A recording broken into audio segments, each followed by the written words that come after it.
Hapit na mahurot ang supply sa petroleum product sa Dumaguete City.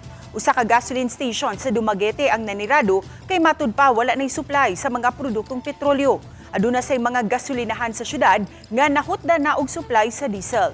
Wala man mo atubang si GMA-RTV Balitang Bistak gipasabot sa mga tag-iya sa mga apektadong gasolinahan nga resulta matud pa kini sa nahitabong panic buying niadtong Lunes o pipila ka oras sa wala pa gisugdan ang pagpatuman sa mega oil price hike. Matud sa mga tag-iya nga adunay namalit nga gisulod sa drum ug nagkadaiyang container. Apil na ang mga water container nga gibutangan og gasolina ug diesel. Nasayran nga wala pay delivery sa bag-ong supply sa mga produktong petrolyo. Ang presyo sa gasolina sa Dumaguete City anaa pa sa 69 pesos hangtod sa 75 pesos matag litro. Samtang ang presyo sa diesel anaa sa 80 pesos ngadto sa 86 pesos matag litro.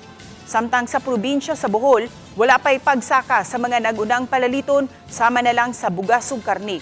Sa Tagbilaran City Central Public Market, nagpabilin pa sa kasamtangang presyo ang kadaghanan sa mga produkto. Ang presyo sa isda anaa sa 300 pesos hangtod 600 pesos matag kilo. Ilabi na ang tuna.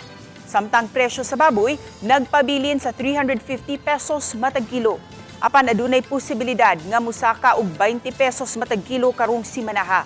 Samtang wala pa usab misaka ang presyo sa mga utanon, itlog ug prutas sa merkado. Ang presyo sa bugas nag-range gihapon sa 42 pesos hangtod sa 65 pesos matag kilo.